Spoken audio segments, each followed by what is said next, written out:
दोस्तों, बीएसएनएल ने अपनाया है मल्टी फोल्ड स्ट्रेटजी।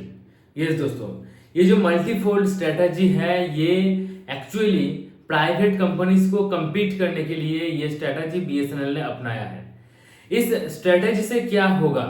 इस स्ट्रेटजी से ज्यादा कुछ नहीं होगा, लेकिन अगर होगा तो बहुत कुछ हो सकता है।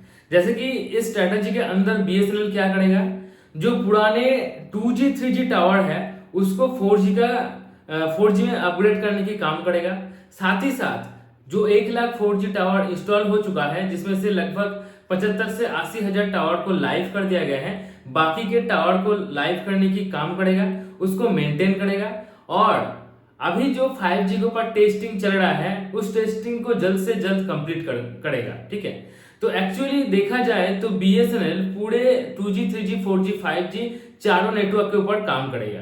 हालांकि 3G नेटवर्क बहुत सारे एरिया के अंदर बंद कर दिया गया है और आने वाले टाइम के अंदर पूरे इंडिया पे ये 3G नेटवर्क टोटली बंद कर दिया जाएगा। सिर्फ 2G नेटवर्क चलेगा और 4G और 5G। ठीक है, तो बीएसएनएल अपने नेटवर्क को सुधारने के लिए और दूसरे प्राइवेट कंपनीज को compete करने के लिए अपने 5G का विस्तार करेगा।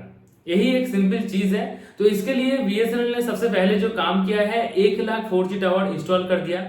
उसमें से 75,000 टावर लगभग लाइव हो चुका है, बाकी के टावर अभी लाइव होने वाला है। एक्चुअली होने वाला नहीं है, हो रहा है धीरे धीरे। और इसका कोई ऑफिशियल अपडेट तो नहीं आया, लेकिन मुझे लगता है कि हो चुका है। ठीक है, लेकिन हाँ, 1 लाख टावर से पूरे पैन इंडिया को कवर करना नामुमकिन है। इसीलिए जो नेक्स्ट 1 लाख टावर इंस्टॉलेशन का काम होगा, उसका भी प्रोसेस जो है बीएसएनएल ने शुरू कर दिया है। अक्टूबर महीने पे जब आईएमसी होगा, यानी कि इंडियन मोबाइल कांग्रेस, तब श्री नरेंद्र दामोदर दास मोदी यानी कि हमारे प्यारे बड़े प्राइम मिनिस्टर के बोला जाएगा कि आप 1 लाख टावर का परमिशन दे दिया, देने के लिए कहा जाएगा। और परमिशन जब मिल जाएगा तो उसका काम ऑलरेडी बैकएंड पे बहुत हो चुका है, धनाधन काम शुरू हो जाएगा। तो इसी साल के अंत तक आपको नेक्स्ट 1 लाख जो टावर लगने वाला है उसमें से लगभग 50,000 टावर देखने को मिल सकता है, क्योंकि ऑलरेडी 19,000 टावर्स का जो मतलब यहाँ पे एडवांस पेमेंट है, ठीक है, वो टीसीएस को दे दिया गया है। ठीक है, टोटल 19,000 टावर और लगने वाला है, जिसमें से यहाँ पर बताया जा रहा है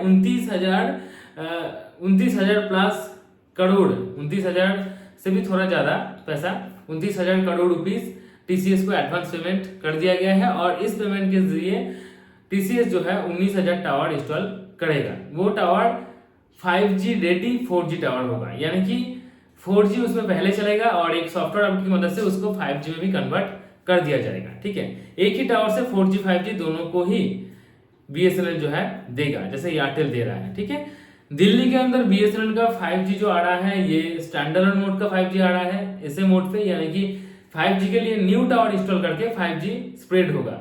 और दिल्ली के अलावा बाकी सारे एरिया के अंदर सिर्फ और सिर्फ एनएसए मोड पे 5G आएगा, यानी कि नॉन स्टैंडर्ड मोड पे। ठीक है, ये जो नॉन स्टैंडर्ड मोड है, ये नॉन स्टैंडर्ड मोड यानी कि 4G टावर के ऊपर एक लेयर चढ़ा के 5G का नेटवर्क का विस्तार करना। ठीक है, इसमें नेटवर्क का उतना हेरफेर नहीं दिखता है, हेरफेर होता नहीं है, 19-20 होता है, लेकिन इसमें कंपनी वालों का बहुत खर्चा कम हो जाता है।